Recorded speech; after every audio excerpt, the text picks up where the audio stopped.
Hello students. ईजेट पर एक और नई वीडियो के साथ तुम्हारे बीच हूँ। लेकिन ईजेट पर इंटर करने से पहले एक बात मैं बताना चाहता हूँ कि जहाँ सीस और ट्रांस का कॉन्सेप्ट फेल होता है वहीं ईजेट का कॉन्सेप्ट शुरू होता है। जैसे मैं एक एग्जांपल ले रहा हूँ।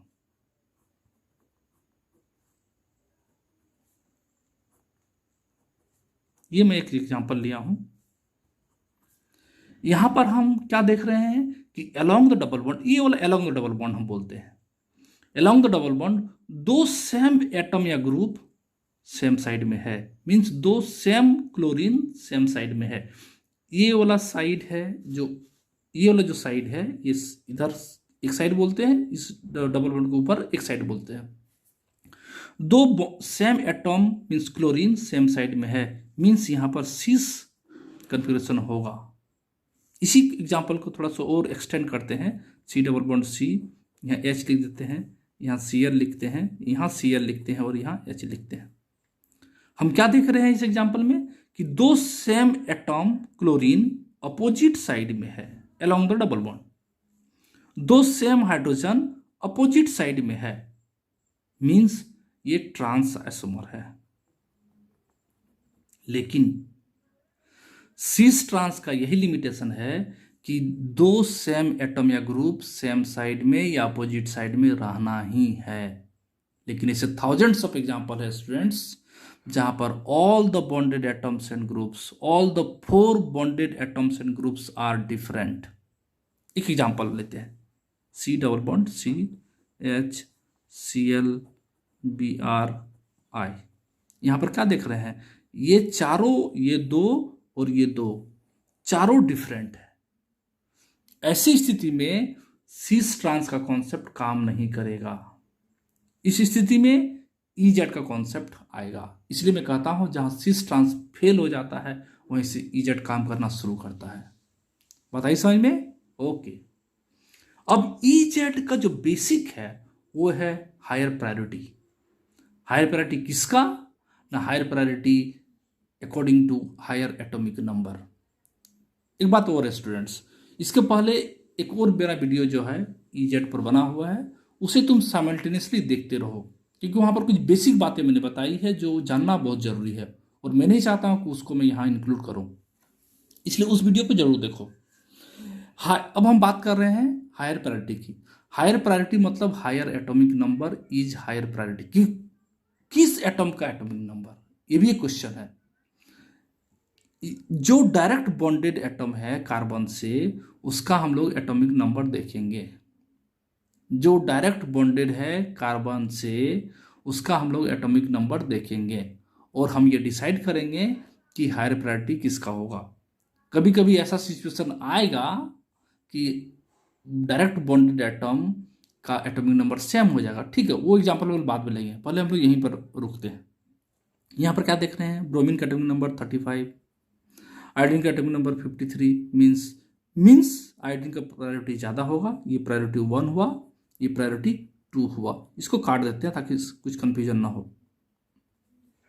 इसी तरह से क्लोरीन का एटॉमिक नंबर ज़्यादा है, इसलिए इसका प्रायोरिटी क्या होगा, ज़्यादा होगा। मीन्स ये 1 हुआ, ये 2 हुआ।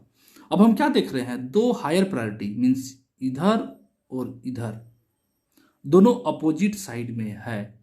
इसका मतलब क्या हुआ कि यहां पर ई होगा। अब ई फॉर अपोजिट होता है, अपोजिट के लिए ई लिखते हैं। ये हम पहले वीडियो में बताए हैं, उसको तुम लोग जरूर देखो एक बार। एक दूसरा एग्जांपल लेते हैं, CH3 CH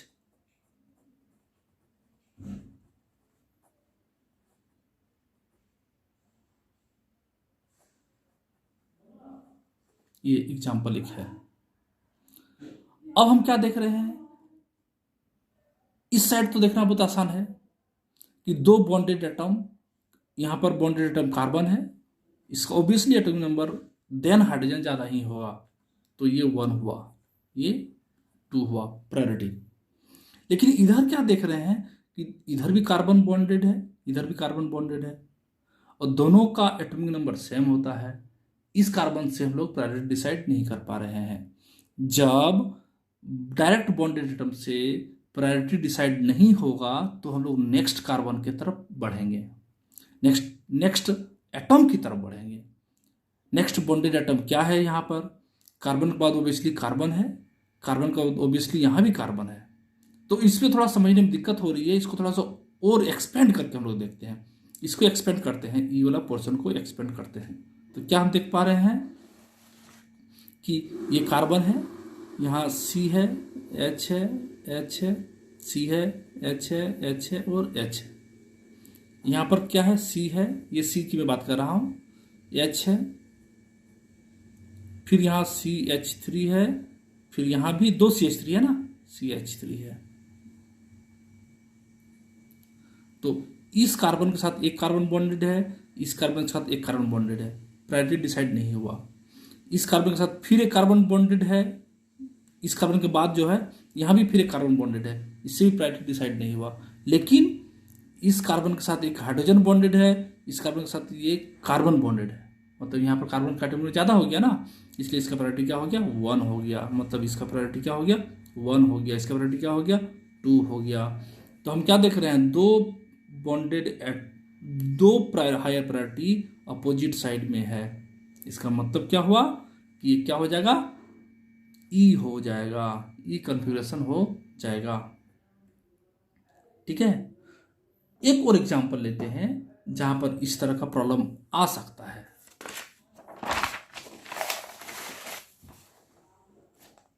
ये एग्जांपल कुछ इस तरह से है। हायर प्रायोरिटी का एटम या ग्रुप सेम साइड में रहेगा तो उसको हम लोग बोलेंगे Z. Along the double bond higher priority group यदि अपोजिट साइड में रहेगा तो उसको हम लोग बोलेंगे ई। क्या बोलेंगे? ई एंड जेड की बात कर रहे हैं। यहाँ पर हम क्या देख रहे हैं? हमको अलोंग द डबल बॉन्ड की जो बात करते हैं या हायर प्रायोरिटी की जो बात करते हैं, एक पार्टिकुलर कार्बन पर देखना है, एक पार्टिकुलर कार्बन पर देखना है। सपोज हम इस कार्बन पर देख रहे हैं, इस कार्बन पर हम क्या देख रहे हैं? यहाँ पर एक Cl लगा है और यहाँ पर एक I लगा है। इस Cl और I में दोनों का यदि हम लोग एटॉमिक नंबर देखते हैं तो हम क्या पाते हैं कि आयोडीन का एटॉमिक नंबर ज़्यादा है, मीन्स इसका प्रायोरिटी 1 हुआ। क्लोरीन का एटॉमिक नंबर कम है, मीन्स इसका प्रायोरिटी 2 हुआ। उसी तरह से यहाँ पर हम देखते हैं, इस कार्बन में देखते हैं हाइड्रोजन का एटॉमिक नंबर कम है, इसका प्रायोरिटी 2 होगा। ब्रोमीन का एटॉमिक नंबर ज़्यादा है, इसका प्रायोरिटी 1 होगा। अब हम क्या देख रहे हैं? दो हायर प्रायोरिटी का ग्रुप अपोजिट साइड में है। Br के अपोजिट में आयोडीन है, आयोडीन के अपोजिट में Br है, मीन्स क्या होगा? यहाँ पर E होगा। इस तरह के एग्जाम्पल में सिस ट्रांस का कॉन्सेप्ट हम लोग यूज नहीं कर सकते हैं। मीन्स सिस ट्रांस का जो लिमिटेशन है वो क्या है कि दो बॉन्डेड एटम या ग्रुप सेम होना ही है अलोंग द डबल बॉन्ड। लेकिन यहाँ पर ऐसा कोई बात नहीं है। आगे एक और एग्जाम्पल लेते हैं। आगे एक एग्जाम्पल लेने से पहले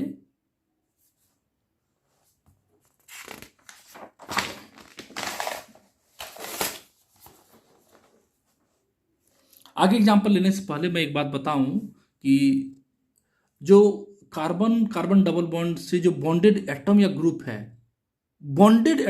है उसका एटॉमिक नंबर हम लोग देखेंगे और उसके आधार पर हायर प्रायोरिटी सेट करेंगे।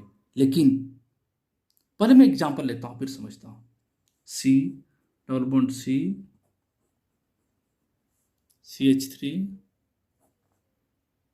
CH2, CH3, I और Br। ये एग्जांपल है। इस एग्जांपल में इधर तो कहना बहुत आसान है कि एटॉमिक नंबर जिसका ज़्यादा होगा उसका हाई प्रायोरिटी होगा। हम देख रहे हैं कि आयोडीन का एटॉमिक नंबर ज़्यादा होता है, 53 होता है, इसलिए इसका प्रायोरिटी 1 हो गया। और इसका प्रायोरिटी कम होगा क्योंकि इसका एटॉमिक नंबर कम है, 35 है, इसका 2 हो गया प्रायोरिटी। लेकिन इस कार्बन पर हम जब देखते हैं तो क्या देख रहे हैं कि दोनों ही जगह कार्बन ही है, सेम एटम ही है। ऐसी स्थिति में जब दोनों बॉन्डेड एटम सेम रहेगा तो वहां से प्रायोरिटी डिसाइड नहीं होगा। तो हम लोग क्या करेंगे? उसके नेक्स्ट एटम पर आएंगे। नेक्स्ट एटम पर आकर के प्रायोरिटी डिसाइड करेंगे। यही मैं बोलना चाह रहा हूं। जब बॉन्डेड एटम सेम होगा, जैसा कि यहां पर कार्बन और कार्बन सेम है, और उससे प्रायोरिटी डिसाइड नहीं होगा, तब हम क्या करेंगे, हम लोग नेक्स्ट एटम पर, नेक्स्ट बॉन्डेड एटम पर आएंगे और वहां से प्रायोरिटी सेट करेंगे। तो इस कार्बन का नेक्स्ट बॉन्डेड एटम हाइड्रोजन भी है और कार्बन भी है। इस कार्बन का नेक्स्ट एटम 3 हाइड्रोजन ही है। तो ऑब्वियसली हाइड्रोजन से कार्बन का एटॉमिक नंबर ज़्यादा है, इसलिए इसका प्रायोरिटी क्या होगा, ज़्यादा होगा। इसका प्रायोरिटी क्या होगा, कम होगा। और अंततः हम ये कह सकते हैं कि दोनों हायर प्रायोरिटी वाला ग्रुप सेम साइड में है, इसलिए क्या होगा, ये जेड कॉन्फ़िगरेशन होगा। स्टूडेंट्स, इसका ये मतलब हुआ कि चाहे सिस ट्रांस हो चाहे इजेड हो, दोनों ही मेथड से हम ज्योमेट्रिकल आइसोमेरिज्म पता कर रहे हैं कि ज्योमेट्री इसका कैसा हो सकता है। एक और एग्जांपल हम अभी ले रहे हैं, वो एग्जांपल है C double bond C OCH3 OC2H5 Cl और इधर Br। इधर भी देखो Cl इधर Br है, वेरी क्लियर। इसका एटॉमिक नंबर ज़्यादा है, इसका प्रायोरिटी 1, इसका एटॉमिक नंबर कम है, इसका प्रायोरिटी 2। यहाँ पर दोनों यहाँ पर भी ऑक्सीजन, यहाँ पर भी ऑक्सीजन, एटॉमिक नंबर दोनों का सेम। तो इस ऑक्सीजन के माध्यम से प्रायोरिटी डिसाइड नहीं हो पा रहा है। तब क्या करेंगे, हम लोग नेक्स्ट एटम में आएंगे। नेक्स्ट बॉन्डेड एटम क्या है, कार्बन है, यहाँ पर भी है कार्बन है, इससे भी पता नहीं चल रहा है क्या होगा। इसके बाद क्या है, हाइड्रोजन है, और इस कार्बन से बॉन्डेड क्या है, फिर कार्बन बॉन्डेड है, C2 लिखा है ना, तो फिर कार्बन ही बॉन्डेड ऑब्वियसली। तो इसका मतलब यहाँ पर बॉन्डेड हाइड्रोजन है, यहाँ पर बॉन्डेड कार्बन है, और इस पर कार्बन है, मतलब इसका एटॉमिक नंबर ज़्यादा होता है कार्बन का देन हाइड्रोजन, इसलिए इसका प्रायोरिटी क्या होगा, 1 होगा। इसका प्रायोरिटी क्या होगा, 2 होगा। अब हम क्या देख रहे हैं, दो हायर प्रायोरिटी, ये वाला और ये वाला अपोजिट साइड में है अलोंग द डबल बॉन्ड। हम ये अलोंग द डबल बॉन्ड जो बोलते हैं ना, ये वाला बोलते हैं। अलोंग द डबल बॉन्ड में दो हायर प्रायोरिटी अपोजिट साइड में है। इसका मतलब ये हुआ कि ये क्या होगा, ई होगा, ई कॉन्फ़िगरेशन होगा। क्लियर? ओके स्टूडेंट्स, इस तरह का वीडियो रोज तुम्हारे बीच आते रहेगा।